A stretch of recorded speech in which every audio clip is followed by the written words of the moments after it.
Raden Basuki Terung, sedangkan Bapak Basuki ini adalah cicit daripada Gusti Leder, yaitu Bupati Magetan ya, yang ada di Jalan Samudra. Jadi kalau kita runut secara ada kesinambungan dengan yang disebut dengan Sirna Ilang Kertaning Bumi Mojopahit Puspu Putring Tanah Jawi, itu memang di sini itu tempatnya Adipati Terung untuk penggeladian pasukan-pasukan ya yang digeladi di sini. Jadi ini bukan makam sebenarnya. Ini adalah situs tempat perabuan. Ya. Karena apa? Karena Adipati Terung atau yang disebut dengan Kausen atau Raden Kusen itu adalah seorang yang menganut ajaran Siwa Buddha. Karena apa? Di sini di Terung sini itu ada namanya situs yang diketemukan oleh yang Sarni pada tahun 79 itu ada Arya Ganesha II. Tapi sekarang sudah raib, dicuri orang. Kemudian ada lagi satu bentuk watu gubuk, yaitu puncak daripada Padmasana, tempat pemujaan. Itu adalah salah satu bukti nyata bahwa di sini dulu Adipati Terung itu beragama Siwa Buddha ya. Jadi bukan beragama Islam seperti apa yang disebarkan ke YouTube itu. Adipati Terung sendiri itu adalah putra daripada Adipati Palembang, namanya Raden Arya Damar. Sedangkan Raden Arya Damar adalah putra dari Raja Majapahit Wikrawardhana dari Putri Selir, sedangkan Wikrawardhana adalah putra dari Prabu Hayam Wuruk ya. Jadi ini silsilah daripada Arya Damar sampai kepada Adipati Terung yang pernah berdomisili di sini ini ya. Karena apa? Karena pada saat dia ibunya yang disebut Putri Cenpo itu mengandung 3 bulan, di Majapahit ada namanya daru beksi dalam istana, yaitu ketidaksenangan Ratu Ndorowati terhadap Ratu Anorawati.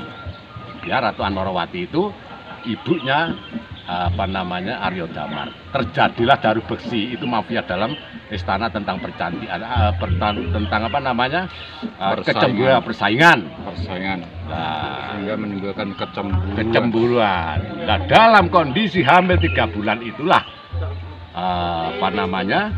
Putri Cenpo itu tadi diserahkan oleh Adipati Arya Damar di Palembang dengan syarat jangan sekali-kali disentuh. Ini adalah wasiat Prabu Brawijaya. Selama hamil 3 bulan itu tidak boleh disentuh sampai bayi itu lahir.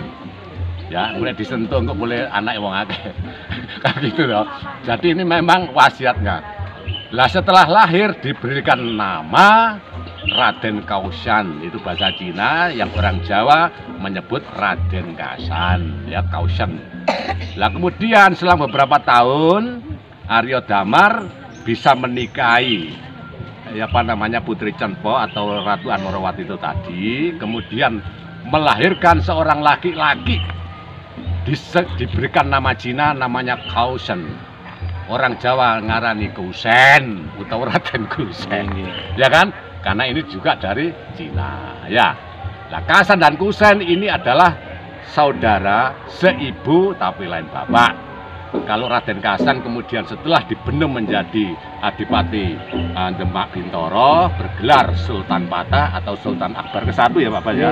Itu ada di sedangkan Adipati Terung ya diberi kamukten, ya diberi kemuliaan oleh bapaknya sebagai adipati di Sidoarjo, namanya Terung Wetan.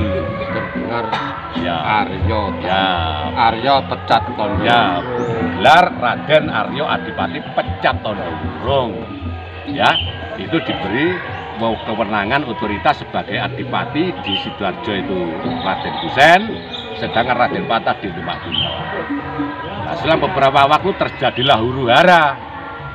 Mojopahit diserang oleh Demak Bintoro karena rajanya tidak mau masuk agama Islam. Sedangkan para wali mengendaki kekilafahan di tanah Jawa.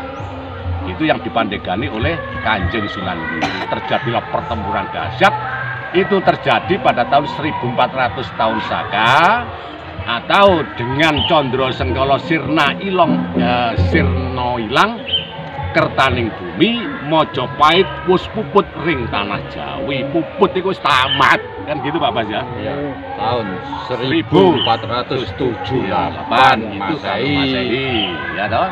Terjadilah huru-hara sehingga Majapahit juga melakukan perlawanan. Adipati Terung kemudian ditimbali oleh Sinuwun yang mungkin nanti ada hubungannya dengan Raden Timbal gitu, untuk menjadi senopati perang melawan Demak Bintoro. Di dalam sejarah disebutkan senopati perang untuk Majapahit itu adalah Adipati Terung, sedangkan senopati Demak Bintoro itu adalah Sunan Ngudung yang tidak lain adalah ayah daripada Sunan Kudus. Terjadilah huru-hara sehingga Majapahit menerima kekalahan. Sebetulnya bukan kalah, tapi Sinuwun Brawijaya kelima ngalah.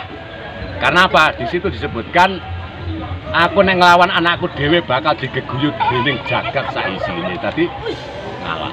Ya itu adalah sinopsis. Lain waktu kita sambung lagi tentang sejarah kelanjutannya. Itu tadi hanya sinopsis saja. Terima kasih. Ya, terima kasih. Mas Arni ini sebagai